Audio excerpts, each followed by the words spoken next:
السلام علیکم، میرا نام ہے حسن راجپوت اور آپ دیکھ رہے ہیں راؤنڈ بٹ ماؤنٹ۔ ناظرین، آج کا پولیٹیکل ویلاگ شروع ہوتا ہے عمران خان سے۔ عمران خان صاحب کہتے ہیں کہ میں نے موت کو بہت قریب سے دیکھا ہے، یوں کہہ لیں کہ موت کے دروازے کو ہاتھ لگا کر واپس آیا ہوں، اور یہ 14 جماعتی اتحاد، یہ ٹٹ پونجی ہے، یہ سب نوٹنکی باز، یہ کرپٹ ترین مافیا، یہ مجھے جیل جانے سے ڈرا رہے ہیں۔ میں ان سب بزدل ٹولے سے پوچھتا ہوں کہ مجھے انہوں نے کیا سمجھ رکھا ہے؟ اگر میں خاموش ہوں تو ملک کے لیے، اگر میں نے عوام کو کنٹرول میں رہنے کا حکم دیا ہوا ہے تو صرف ملک کے لیے، اگر میں اپنے اداروں کا محافظ ہوں تو صرف ملک کے لیے، اگر میں آئین کا محافظ ہوں تو صرف ملک کے لیے، ورنہ اداروں میں بیٹھے ہوئے کچھ سہولت کار یہ جانتے ہیں کہ میری ایک للکار آنے پر عوام ان کا کیا حال کرے گی۔ جب بھی کوئی مشکل وقت آئے تو میں عوام کے ساتھ کھڑا ہوتا ہوں، نہ کہ عوام کو اکیلا چھوڑ کر ملک سے بھاگ جاتا ہوں۔ 50 روپے کا اسٹامپ پہ باہر جا کر بیٹھا ہے ایک بھگوڑا نواز شریف، 4 سال ہو گئے ہیں، آنے کا نام ہی نہیں لے رہا۔ 14 جماعتی اتحاد اپنے کالے کرتوت چھپانے کی جتنی بھی کوشش کرتے ہیں، عمران خان اور ان کے سوشل میڈیا ہولڈرز ہر ایک بات عوام کے آگے پہنچا ہی دیتے ہیں۔ آج آپ کو ایک بہت ہی بڑی خبر دینے جا رہا ہوں۔ بات عوام کے اوپر ظلم اور بربریت سے بہت آگے نکل چکی ہے۔ بات اب ملکی انحصار پر آ گئی ہے، بات ایٹمی اثاثوں تک آ گئی ہے، بات ایٹمی اثاثے بیچنے پر آ گئی ہے۔ غیر ملکی ڈیلیگیشنز کو ایٹمی اثاثوں تک رسائی دے دی جا چکی ہے۔ سننے میں آیا ہے کہ ایٹم بم کو بیچا جا رہا ہے۔ جن ناپاک عزائم کے لیے ان 14 جماعتوں کو پاکستان پر مسلط کیا گیا تھا، ان کو مسلط کرنے والوں کے ناپاک عزائم کا آخری مرحلہ آ چکا ہے، کیونکہ ملک پاکستان کی سلامتی کا انحصار ہماری ایٹمی اثاثوں پر ہے، ورنہ چاروں طرف سے دشمن گھات لگائے بیٹھے ہیں۔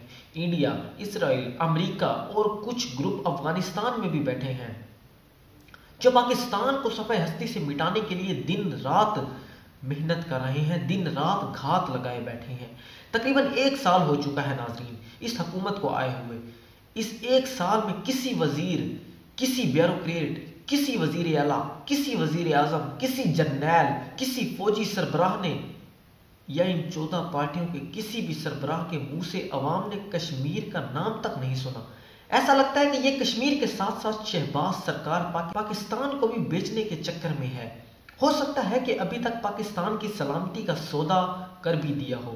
عوام کو مہنگائی کے پیچھے لگا کر، عوام کو عمران خان کے پیچھے لگا کر کہیں یہ بڑی بڑی وارداتیں ڈال رہے ہیں، کیونکہ بین الاقوامی ایٹامک انرجی کے سربراہ کو اپنے ایٹمی اثاثوں تک رسائی دینا لگتا ہے ملک کے دفاعی اثاثوں کا سودا کر دیا گیا ہے۔ پاکستان کے 75 سال میں نہ جانے کتنے اتار چڑھاؤ دیکھے ہیں، مگر ایسی بے حس اور ان پڑھ گورنمنٹ نہیں دیکھی۔ دوسری طرف عمران خان کو پکڑنے کے لیے ایڑی چوٹی کا زور لگایا جا رہا ہے۔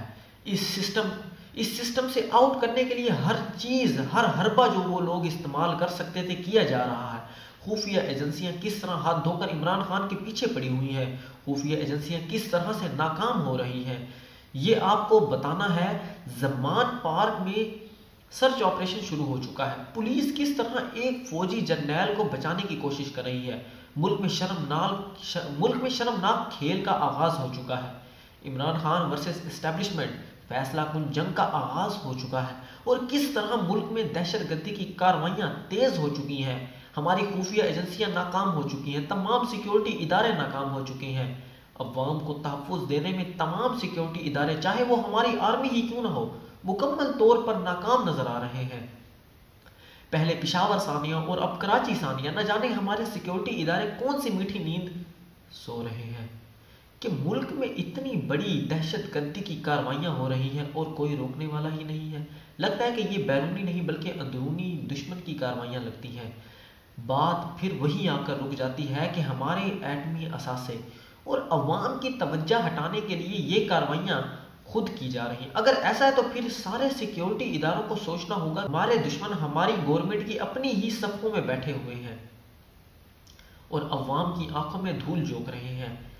انصار عباسی صاحب نے ایک کالم میں لکھا ہے کہ آفتاب سلطان کو جاوید اقبال سمجھنے کی غلطی نہ کریں، یعنی آفتاب سلطان کو جاوید اقبال کی طرح استعمال نہ کریں، کیونکہ آفتاب سلطان صاحب پر پریشر ڈالا جا رہا ہے کہ عمران خان کو نیب کے شکنجے میں جکڑا جائے، مگر آفتاب سلطان صاحب ڈٹ گئے ہیں کہ کوئی کیس ہے ہی نہیں، کسی بھی قسم کا کوئی کرپشن کا کیس بنتا ہی نہیں ہے تو وہ کیسے کسی پر کیس بنائیں۔ لہٰذا انہوں نے کہہ دیا ہے کہ اگر مجھ پہ زیادہ پریشر ڈالا گیا تو میں ریزائن دے دوں گا۔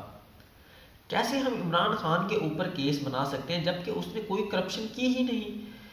ملٹری اسٹیبلشمنٹ، یہ حکومت بضد ہے کہ آپ کوئی بھی مقدمہ بنائیں اور عمران خان کو شکنجے میں لیں، تو پھر ہم خود ہی اس کو سیدھا کر دیں گے۔ یعنی کہ ہماری فوج، ہمارے ادارے اب غنڈہ گردی پر بھی اتر آئے ہیں۔ اتنا زیادہ پریشر ڈالا گیا کہ آفتاب سلطان جو چیئرمین نیب ہیں، انہوں نے صاف انکار کر دیا ہے۔ اسٹیبلشمنٹ اور حکومت دونوں کو اگر زیادہ پریشر ڈالا گیا تو میں ریزائن کر دوں گا۔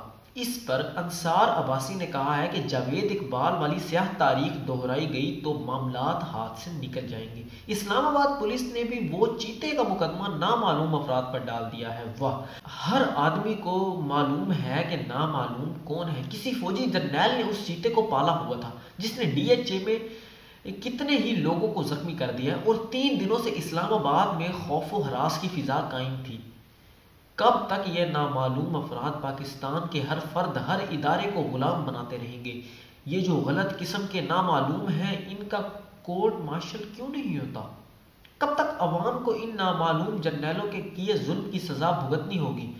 کب ان نامعلوم لوگوں سے چھٹکارا مل سکے گا؟ کب یہ نامعلوم پاکستان کی جان چھوڑیں گے؟ کیا یہ نامعلوم مکمل ملک بیچ کر اپنے بڑے بڑے جزیرے خریدنے میں کامیاب ہوں گے، یا عوام کی دیوار انہیں روک پائے گی؟ اینکر صدیق جان اس ساری سچویشن کو کس طرح بیان کرتے ہیں؟ اسلام آباد میں بلدیاتی الیکشن ہوتے تھے تو اسلام آباد میں خودکش دھماکہ کر دیا جاتا تھا، کیونکہ انہیں لگتا ہے کہ دہشت گردی کی ٹائمنگ بڑی پرفیکٹ ہے۔ اور اب سپریم کورٹ الیکشن کرانے کا حکم دے رہی ہے تو کراچی میں دہشت گردی کے حملہ کر دیا۔ یعنی دہشت گردوں کی ٹائمنگ کی کیا ہی بات ہے؟ یہ کیسے دہشت گرد ہیں کہ جب بھی الیکشن کی بات ہوتی ہے تو کہیں نہ کہیں دھماکہ کر دیا جاتا ہے؟ صدیق جان نے یہ اشارہ دیا ہے کہ الیکشن رکوانے کے لیے جان بوجھ کر یہ سب کیا جا رہا ہے۔ یہ بھی تو ہو سکتا ہے کہ جس طرح کے حالات نظر آ رہے ہیں، جس طرح کے مافیا ملک پر مسلط ہیں اور جس طرح سے طاقتوروں کی طرف سے نواز شریف کو لکھ کر دے دیا گیا ہے کہ تمہارا راستہ صاف ہے، ہم عمران خان کو نااہل کروا کر چھوڑیں گے۔ عمران خان صاحب پر سب سے زیادہ تنقید کرنے والے حفیظ اللہ نیازی صاحب کہتے ہیں کہ اگر یہی حالات رہے تو عمران خان کی مقبولیت دگنی ہو جائے گی۔ ریاست یا عمران خان، پہلے کون ہار مانے گا؟ کسی نہ کسی ایک کو تو سرنڈر کرنا ہی پڑے گا، یہ کہنا ہے حفیظ اللہ نیازی صاحب کا۔ اس کے بعد کہتے ہیں کہ چیف مارشل لا کمشنر اور چیف الیکشن کمشنر اپنے آپ کو مارشل لا کا جنرل سمجھ رہے ہیں اور کچھ گمراہ جرنیلوں کے ساتھ مل کر آئین اور قانون کو گھر کی لونڈی سمجھ رہے ہیں، عدالتوں کا احترام بھی نہیں کر رہے۔ انہوں نے اپنی نئی خاکی سپاہی پارٹی بھی بنا لی ہے۔ جب یہ ریٹائر ہوں گے تو انہیں اس وقت جنرل بھی بچانے کے لیے نہیں آئیں گے، کیونکہ ریٹائرڈ ہونے کے بعد آج جنرل باجوہ کا حال سب کے سامنے ہے۔ باجوہ کے خلاف صدر پاکستان کو خط لکھ دیا گیا ہے۔ اس ملک میں آئین سے کھیلنے کی سزا ہر کسی کو بھگتنی پڑے گی، خواہ وہ کوئی جرنیل ہی کیوں نہ ہو، الیکشن کمشنر ہو، بیوروکریٹ ہو یا پھر کوئی پارلیمنٹین ہو۔ آنے والا وقت ڈرونا خواب ہے، اس لیے کچھ شرم کرو بے حیا لوگو۔ مظہر عباسی صاحب لکھتے ہیں کہ عمران خان کی بہت بڑی کامیابی ہے کہ انہوں نے پچھلے 11 ماہ سے اپنے سپورٹر کو چارج رکھا ہوا ہے۔ آج پی ڈی ایم کو سمجھ نہیں آ رہا کہ الیکشن کروائیں یا نہ کروائیں۔ کبھی یہ کہتے ہیں کہ ہم الیکشن میں حصہ نہیں لیں گے، کبھی کہتے ہیں کہ حصہ لیں گے۔ الیکشن ان 14 جماعتوں کے لیے ڈرونا خواب بنتا جا رہا ہے۔ اور پیپلز پارٹی کو ہی دیکھ لیں، اب پیپلز پارٹی کی طرف سے بھی کہہ دیا گیا ہے کہ ہم الیکشن میں حصہ نہیں لیں گے۔ تو یہ ہے ان لوگوں کی اوقات۔ خاکی پارٹی بھی کہتی ہوگی کیسے نمونے لے کر آئے ہیں ہم، کہ انہوں نے اپنا بٹھا تو بٹھایا ہی ہے، ساتھ ہی ہمیں بھی ہیرو سے زیرو کر دیا ہے۔ ناظرین، عوام پر مہنگائی کا بم گرانے کے بعد اپنے لگژری اخراجات انہیں نظر نہیں آتے۔ 1.1 ارب ڈالر کے لیے ملک کو گروی رکھ دیا۔ بات کی گونج تو ایٹمی اثاثوں کو بھی سنائی دی گئی ہوگی۔ 1.1 ارب کے لیے پاکستان کا نام مٹی میں ملا دیا گیا۔ ہمسایہ ملک انڈیا اس بارے میں کیا کچھ کہہ رہا ہے، کیا کچھ تنقید نگاریاں وہ اپنی ویڈیوز کے اندر اپلوڈ کر رہا ہے، اس پر بھی بات کریں گے نیکسٹ ولاگ میں۔ تب تک کے لیے خدا حافظ۔